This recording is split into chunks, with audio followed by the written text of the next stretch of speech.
الله الرحمن الرحيم. وعن عائشة رضي الله تعالى عنها قالت: فقدت رسول الله صلى الله عليه وسلم ليلة فخرجت فإذا هو بالبقيع فقال: أكنت تخافين أن يهيق الله عليك ورسوله؟ قلت: يا رسول الله، ظننت أنك أتيت بعض نسائك.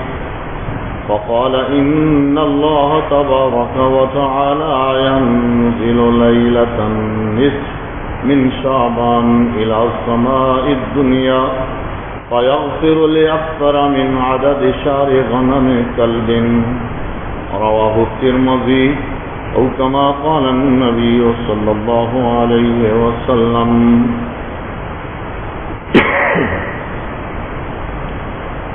اس حدیث کو امام ترمذی نے روایت فرمایا ہے. بیان کرنے والے صحابیہ ام المومنین سیدہ عائشہ صدیقہ طیبہ طاہرہ ہیں رضی اللہ تعالی عنہا. ام المومنین ہیں، یعنی ام المومنین کا مطلب تمام مومنوں کی ماں، اس لیے کہ رسول اللہ صلی اللہ علیہ وسلم کے تمام ازواج مطہرات کو قرآن نے مومنوں کی مائیں کہا ہے. وازواجہ امہاتہم، کہ نبی کی بیویاں وہ تمام مومنوں کی مائیں ہیں، اس لیے امہات المومنین یا ام المومنین لقب ہے ان کا. ابو بکر صدیق کی بہت ہی لائقہ، فائقہ، مجتہدہ، حافظہ، قاریہ، عالمہ، فاضلہ، زاہدہ بیٹی ہیں صدیقہ، عائشہ صدیقہ. اور یہ وہی ہیں جن کے حق میں سورہ نور اتری ہے. منافقوں نے ان پر الزام لگانے کی کوشش کی تو اللہ نے عرشوں سے ان کے لیے قرآن اتار کے ان کی براءت کا اعلان فرمایا کہ عائشہ اسی طرح پاک ہیں جس طرح رسول اللہ صلی اللہ علیہ وسلم پاک ہیں.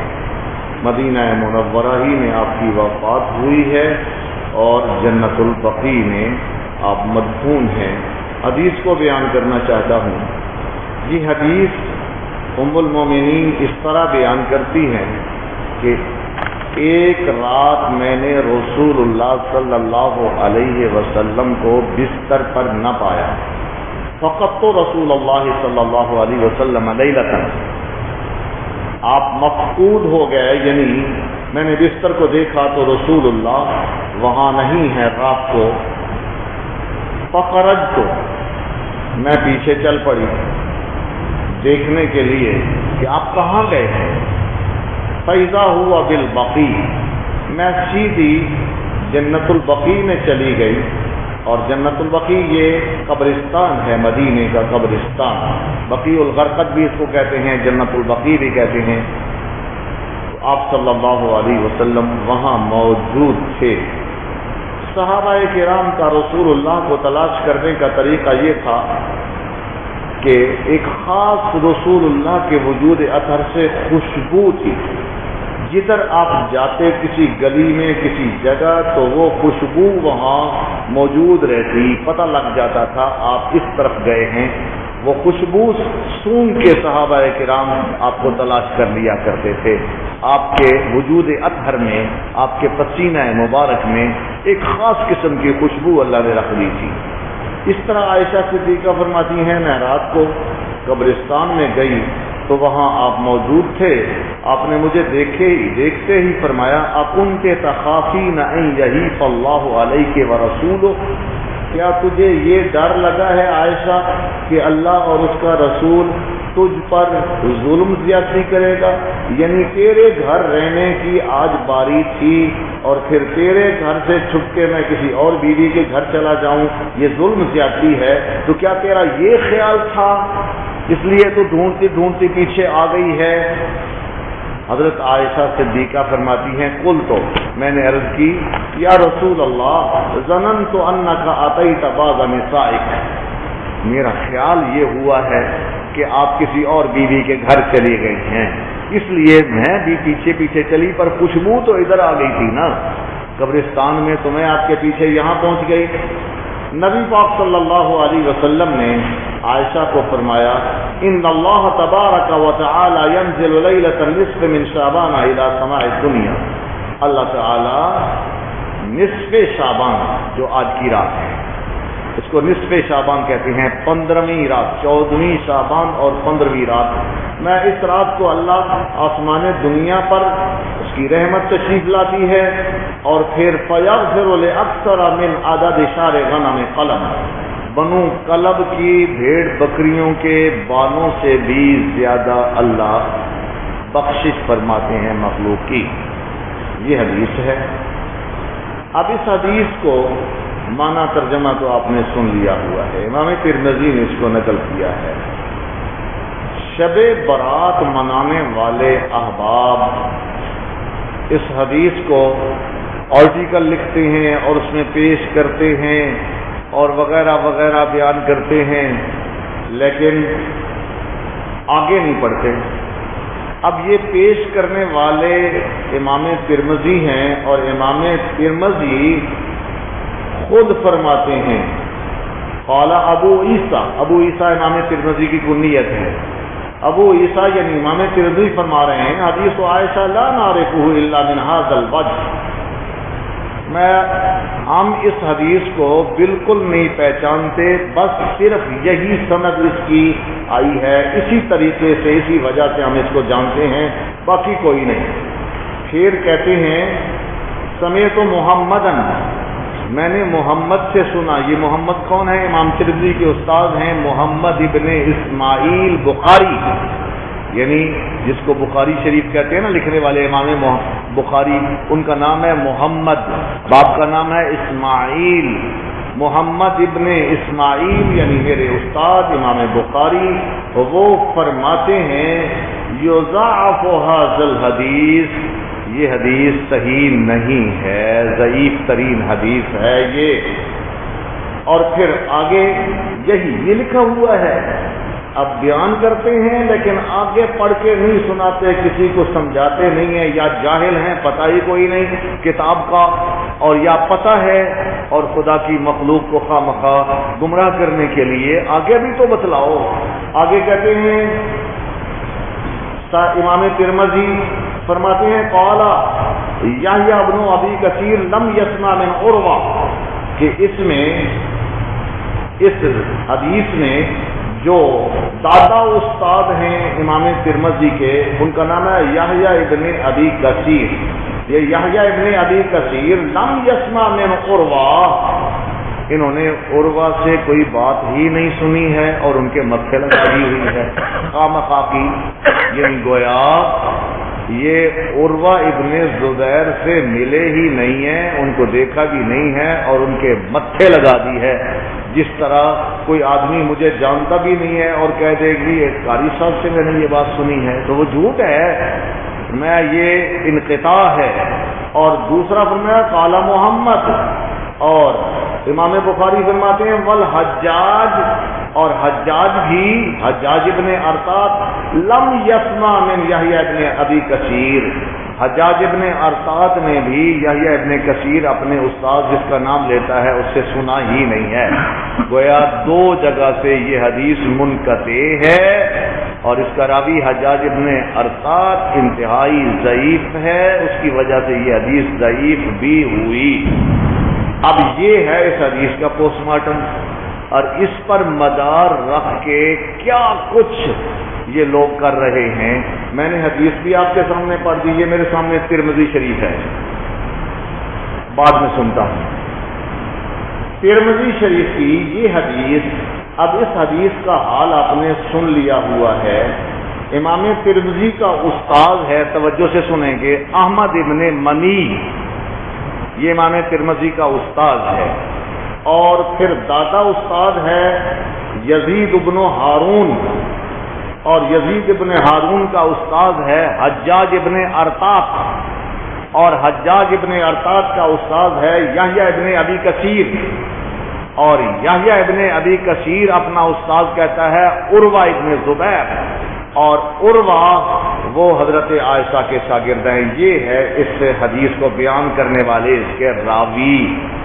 اب امام ترمذی خود کہہ رہے ہیں کہ حجاج ابن ارطاط نے یحییٰ ابن کثیر سے بات سنی کوئی نہیں ہے، ان کا سماع ہی ثابت نہیں ہے، وہ کہ زندگی میں ملے بھی نہیں ہے ایک دفعہ، تو یہ حدیث ان کے متھے لگا دی ہوئی ہے، گویا انقطاع ہو گیا۔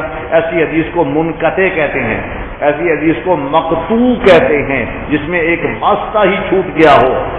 اور پھر ساتھ ہی ابھی سن چکے ہیں کہ یحییٰ ابن ابی کثیر وہ کہتے ہیں ان عروہ، میں نے عروہ سے یہ بات کی، اور حضرت امام ترمذی کہہ رہے ہیں کہ یحییٰ ابن کثیر نے تو سنی ہی کوئی بات نہیں ہے، کس سے؟ عروہ سے، ویسے ہی ان کے متھے لگا رہا ہے، زندگی بھر ان سے اس کی ملاقات ہی کوئی نہیں ہے، تو گویا دو جگہ سے یہ حدیث منقطع ہوئی، مقطوع ہوئی۔ حدیث کی قسمیں ہوتی ہیں، تو ان قسموں سے ایک حدیث ہے ضعیف اور پھر دوسری منقطع، یہ دونوں حکم اس حدیث پر لگ گئے کہ یہ منقطع ہے تو اس جگہ سے مقطوع ہے، اور یہ حدیث ضعیف ہے، حجاج ابن ارطاط ضعیف راوی ہے، لہذا یہ قابل اعتبار قابل استدلال نہیں ہے، اس پر اعتماد نہیں کیا جا سکتا۔ یہ تو ہوئی یہ حدیث۔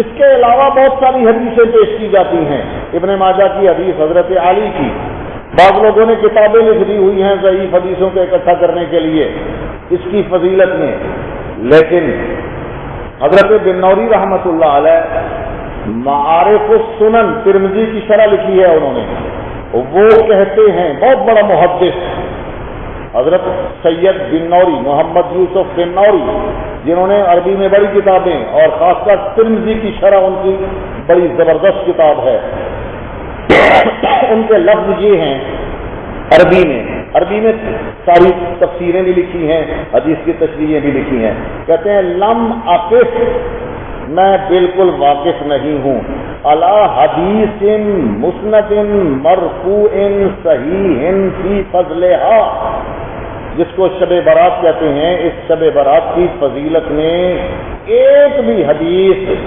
جو مسند ہو، مرفوع ہو اور صحیح ہو، میں کم از کم اس سے واقف نہیں ہوں، یعنی ہے ہی نہیں کوئی صحیح حدیث اس کی فضیلت میں، جتنی بھی پیش کی جاتی ہے کوئی موضوع ہے، کوئی منکر ہے، کوئی ضعیف ہے، کوئی منقطع ہے، ایک ذخیرہ اکٹھا کر دیا ہوا ہے لکھنے والوں نے، اور پھر اس کو اجہل لوگ جن کا علم کچا ہوتا ہے، علم میں رسوخ نہیں ہوتا، اور وہ اس کو اس انداز سے بیان کرتے ہیں، اور پھر عجیب لوگ بیچارے پریشان، لوگ تو کہتے ہیں مولوی بیان کر رہا ہے، لیکن کیا پتا کہ مولوی علم سے کورا ہے، اس کو علم کا پتہ ہی کوئی نہیں۔ عمدۃ القاری یہ ایک کتاب ہے علامہ بدر الدین عینی کی، بخاری کی شرح ہے، اس کی جلد نمبر 5 میں صفحہ 309، اس میں علامہ بدر الدین عینی بہت بڑا محدث جس نے بخاری کی شرح لکھی ہے عمدۃ القاری، اور وہ لکھتے ہیں کہ اس کی فضیلت میں جتنی احادیث پیش کی گئی ہیں ابو الخطاب سے نقل کیا، کلھا موضوع، وہ ساری گھڑی ہوئی ہے، اپنی طرف سے کسی نے کہا، کسی کے متھے ابو بکر صدیق کے متھے لگا دی ہے، حضرت علی کے متھے لگا دی ہوئی ہیں، اور صحابہ کے متھے بھی لگا دی ہوئی ہیں اکثر ہوئے۔ علامہ ابن جوزی بھی کہتے ہیں منکر اور موضوع ہیں، اور خاص کر وہ کہ رات کو 100 رکعت نماز نفل پڑھنے والے، یہ تو بالکل موضوع ہے، اس کا تو کوئی وجود نہیں ہے۔ گویا نتیجہ یہ کہ شب برات جس کو کہا جاتا ہے، اس شب برات میں کوئی اگر تھوڑی سی رمق اور تھوڑا سا سانس اور جان رکھنے والی کوئی حدیث ہے تو وہ یہ ترمذی کی ہے، باقیوں کی تو جان بھی کوئی نہیں۔ تو جس کی جان ہے اس کا آپ نے پوسٹ مارٹم سن لیا ہوا ہے کہ اس کو امام بخاری ضعیف بھی کہہ رہے ہیں، دو جگہ سے اس کا انقطاع بھی کہہ رہے ہیں کہ وہ منقطع بھی ہے۔ پر حدیث میں اگر اسی کو مان بھی لیا جائے، چلو کوئی بندہ کہتا جی میں ضعیف سے ہی عمل کرنا ہے، جی آئی پہ پہیے نا، کوئی یہ اگر کہتا ہے تو پھر اس سے اتنا تو پوچھنا چاہیے تھا، کیا رسول اللہ صلی اللہ علیہ وسلم اس رات کو صحابہ کو ساتھ لیا ہوا ہے اور قبرستان میں جا رہے ہیں، اور سینکڑوں ہزاروں صحابہ اور قبرستان میں وہاں جا کے ڈیرا لایا ہوا ہے؟ کیا اس حدیث میں ہے؟ نہیں۔ آپ تو چپ چپاتے نکل گئے۔ اگر اس کو مان بھی لیا جائے تو پھر یہ تو کوئی ثابت نہیں کہ ایک صحابی کو بھی، بلکہ عائشہ صدیقہ کو بھی کوئی پتہ نہیں، ان کو بھی کوئی پتہ نہیں، وہ بھی ڈھونڈتی گئی ہیں۔ نمبر دو، پھر اسی حدیث کو اگر کوئی کہتا ہے جی بھاویں منقطع ہے بھاویں جھوٹی ہے، میں تے انہوں مننا ہے، پھر اس سے پوچھا جائے کیا رسول اللہ صلی اللہ علیہ وسلم نے چراغاں کیا تھا اس رات کو؟ بتیاں جلائی تھی، صحابہ کو چراغاں کرنے کا حکم دیا تھا؟ سمجھنے کی بات ہے، اس میں تو کوئی لفظ ایسا نہیں ہے۔ نمبر تین، اگر اسی حدیث کو جس میں کچھ تھوڑی کہتے ہیں کہ ضعیف ہے، منقطع بھی ہے، پر کچھ جان کوئی مان لیتا ہے، تو پھر اگلی تیسری بات، کیا رسول اللہ صلی اللہ علیہ وسلم نے کہیں حکم دیا کہ پٹاخے مارا کرو، بارود جلایا کرو، فائرنگ کیا کرو، دھوم دھام مچایا کرو، حلوے پکایا کرو، اس کو ایک خامخواہ کا فنکشن بنا لو؟ کہیں روزہ اس میں کوئی آیا ہے کہیں جس میں روزہ ہے؟ ابن ماجہ والی روایت اس کو بھی موضوع قرار دیا گیا ہے اور ضعیف قرار دیا گیا ہے، لہذا اس میں تو نام و نشان بھی نہیں ہے۔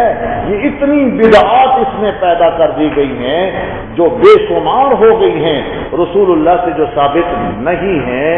لہذا شب برات اسی انداز سے جن لوگوں نے نکالا ہے، آج تیجا ہے، آج ساتہ ہے، آج چالا ہے، چالیہ ہے، آج جی سالگرہ ہے، جی آج جناب علی فلانا چھوٹی 11ویں ہے، آج بڑی 11ویں ہے، آج سپر 11ویں ہے، یہ حلوے مانڈے والے صاحبان انہوں نے یہ تہوار منانے شروع کر دیے ہیں، صحابہ میں اس کی کوئی نظیر نہیں ملتی۔ پھر ایک بات یاد رکھیں کہ جو اصل معاملات ہوتے ہیں، دینی معاملات، اور وہ علاقائی نہیں ہوتے، وہ بین الاقوامی ہوتے ہیں، یعنی وہ ریجنل نہیں ہوتے، وہ یونیورسل ہوتے ہیں۔ اذان اسلام کا مسئلہ ہے، دنیا کے کسی خطے میں چلے جائیں جہاں بھی ایک مسلمان ہوگا وہ اذان دے رہا ہوگا، اللہ اکبر سے شروع ہوگی، لا الہ الا اللہ پہ ختم ہوگی۔ یہ نہیں کہ دبئی میں جاؤ گے تو وہاں اذان ہے ہی کوئی نہیں، پاکستان میں آؤ تو اذان ہے، یہ نہیں ہوگا۔ نماز دینی مسئلہ ہے، جہاں جاؤ گے نماز وہاں موجود ہوگی، حج موجود ہوگا، زکوٰۃ موجود ہوگی۔ جو حقیقی اسلامی مسائل ہیں وہ دنیا میں ہر جگہ موجود ہوں گے، اور جو ریجنل ہیں یعنی پاکستان میں ہیں، آگے عرب میں چلے جائیں، آج اگر تمہارا کوئی سعودی عرب یا مکے یا مدینے میں رہتا ہے تو ابھی رات کو فون کر لینا اسے، وہاں کیا ہو رہا ہے، وہاں بڑی بڑی بلڈنگیں چراغاں ہو رہی ہیں، مسجدوں بجلی مل نہیں رہی، لوڈ شیڈنگ کا حال یہ ہے، اور مولوی آج مسیحوں کے اتنے لا لا کے بتیاں، خدا کا خوف کرو، قوم پہ کچھ رحم کرو۔ اور پھر کل روزہ، جو اصل روزے ہیں جن کا قرآن میں ذکر ہے وہ رکھتے نہیں ہیں اور ان کو بتلاتے نہیں ہیں، جی کل روزہ رکھنا ہے، تو جی رولا پایا، شور پایا۔ 300 سے زیادہ مرتبہ نماز کا حکم، زکوٰۃ کا حکم قرآن میں، اقیموا الصلاۃ اقیموا الصلاۃ۔ مولوی نو سب سونگ جاندہ ہے، بھائی اپنے محلے کسی نو آکے بھائی نماز پڑھیا کرو، او بھائی کیوں نماز پہ نہیں آتے ہو؟ لیکن اس کے لیے آج شور و شغب پورے شہر میں، اور یہ نہیں کہیں گے کہ بھائی یہ بارود یہ حرام ہے، یہ گولے چلانا، یہ فائرنگ کرنا کہ آج شب برات ہے، یہ بالکل غلط ہے۔ اور شب برات کا لفظ بھی تو سمجھ آ رہا ہے، شب فارسی ہے اور برات عربی ہے، معلوم ہوتا ہے یہ نبی پاک صلی اللہ علیہ وسلم کا یا کسی عرب کا رکھا ہوا نہیں ہے، یہ ہم نے رکھا ہوا ہے شب فارسی میں تو حدیث قرآن نہیں آیا شب برات۔ باقی رہا قرآن کی آیت سے بھی ثابت کرتے ہیں.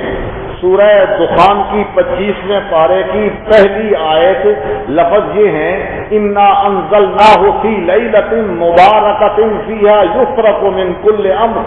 فرمایا اس قرآن کو ہم نے نازل کیا برکتوں والی رات میں اور اس میں فیصلے ہوتے ہیں سارے، موت، غمی، شادی وغیرہ وغیرہ سب. یہ سورہ دخان کی، اب اس کو بھی لگا لیا ادھر کہ یہ شب برات پر ہے. جی لکھنے والوں نے لکھ دیا ہوا ہے، حالانکہ سب نے تردید کی ہے اور قرآن صاف ہے. بے قرآن اترنا کب شروع ہوا ہے؟ یہ آیت موجود ہے، شہر رمضان الذی انزل فیہ القرآن، رمضان کے مہینے میں قرآن کا نزول شروع ہوا. پھر دوسری آیت موجود ہے انا انزلناہ فی لیلۃ القدر، ہم نے اس قرآن کو قدر والی رات میں اتارا ہے. اب وہ لیلہ مبارکہ بھی وہ قدر والی رات ہے.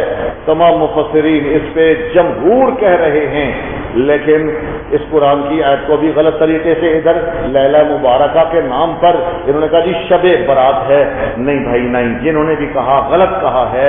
علامہ ابن کثیر نے بھی اس کی تردید کی، علامہ روح المعانی نے بھی اس کی تردید کی، باقی بھی مفسرین چوٹی کے مفسرین اس کی تردید کر رہے ہیں کہ نہیں، قرآن کی آیت شب برات کے حق میں نہیں. فیصلہ یہ نمبر 1 جس کو شب برات کہا جاتا ہے، اس کی فضیلت میں صرف اور صرف اونلی ون، ایک حدیث بھی صحیح موجود نہیں ہے. اگر کرنا ہے کچھ تو وعدہ کرو مجھ سے کہ ہم سب نمازیں، فرض نمازیں نہیں چھوڑیں گے آج کے بعد. یہ وعدہ ہے، یہ ہے سب کچھ کامیابی. سارا سال نماز پڑھی کوئی نہیں، صبح کی نماز پہ سوئے رہے اور نماز کا دھیان نہیں کیا 300 سے زیادہ، اور پھر نبی پاک صلی اللہ علیہ وسلم نے زندگی بھر نماز نہیں چھوڑی، اس کی طرف توجہ کیوں نہیں ہے؟ یہ وعدہ کرو کہ آئندہ ہم فرض نماز نہیں چھوڑیں گے، مسجد میں جماعت کے ساتھ پڑھیں گے. ہوا وعدہ؟ یہ ہے اصل بات. یہ کیا ہوا؟ سارا سال نماز بھی نہ پڑھی، قاری جی مسجد کھولی ہو اسی آج راتی نفل پڑھنے میں، تو جس ویلے صبح کا ٹائم ہوتا ہے نماز کا اذان ہوتی ہے اس ویلے مسجد چھڑ کے نشے جانے ہوتے ہیں کہ جی اگر نیند آ گئی ہے جی، سر پارا ہو گیا جی، یعنی ساری رات یہاں لگے رہے اور صبح کی نماز بھی جاتی رہی، عشاء کی نماز بھی نہیں، عشاء کے بعد آتے ہیں مسجد میں. یہ طریقہ کار نبوی نہیں ہے، اسلامی نہیں ہے، صحیح نہیں ہے. باقی حلوے مانڈے کا تو مولوی نے، ان پڑھ مولوی نے اپنا طریقہ نکالا ہوا ہے. بھائی اپنے گھر حلوہ پکاؤ، کھانا شانا پکاؤ، ادو تک تے حلال نہیں جدو تک مولوی کے گھر نہ بھیج دو. مولوی کے گھر پہنچ جائے گا ہوں تے بھی حلال ہے. یہ طریقہ کار کھانے پکانے کا ہے، باقی اس میں کوئی حقیقت نہیں ہے. روزے والی حدیث بھی علامہ ابن جوزی بھی اسے موضوع کہتے ہیں اور ابو الخطاب بھی اسے موضوع کہتے ہیں، اور یہ سارا کچھ نقل کرنے والے کون ہیں؟ علامہ بدر الدین عینی شارح بخاری حنفی. وہ اتنا بڑا عالم، اس نے باقاعدہ اس پر ریسرچ کر کے لکھا ہے کہ بھائی اس میں کوئی فضیلت نہیں ہے، منکرات ہیں، موضوعات ہیں وغیرہ وغیرہ اس قسم کی چیزیں ہیں. میں نے یہ ضروری سمجھا کہ میں اپنے ساتھیوں کو تو کم از کم اطلاع دے دوں بھائی یہ شور و غوغا ہے اور کوئی اس کی حقیقت نہیں. ہاں یہ گولے مارنا حرام، جس طرح گدا حرام ہے نا، گدا کو کھاتا ہے، اسی انداز سے یہ بارود اس رات کو پھینکنا اور گولے یہ ایسے ہی ہے جیسے وہ آدمی کتا کھا رہا ہے یا گدا کھا رہا ہے. نمبر 2 یہ چراغاں وغیرہ، یہ بجلی کے لمب حرام. کوئی ان کا کسی انداز سے بھی نہ حدیث سے، نہ ضعیف سے، نہ موضوع سے، نہ منکر سے، کسی سے بھی کوئی ثبوت نہیں ہے. لہذا ان کا بھی خیال بھی نہ کرنا، یہ تو بالکل غلط چیزیں ہوئیں. حلوے مانڈے کھاتے پکاتے ہو، جان بناؤ اپنی، لیکن اسے حدیث سمجھ کے یا شب برات سمجھ کے نہیں. وہ جس وقت مرضی پکاؤ، تمہارا اپنا مال ہے، کھاؤ تم، کھاؤ تمہاری مرضی ہے. لیکن یہ مولوی کی بات کہ مولوی بھی مور لگے گی حلوے دی تد حلال ہوئے گا، یہ کوئی ایسا مسئلہ نہیں ہے. اللہ اپنی رحمت سے سمجھ عنایت فرمائے. جی اب کسی نے پوچھنا ہو تو وہ پوچھ سکتا ہے کچھ. کوئی سوال کرنا ہو تو کر سکتا ہے. جی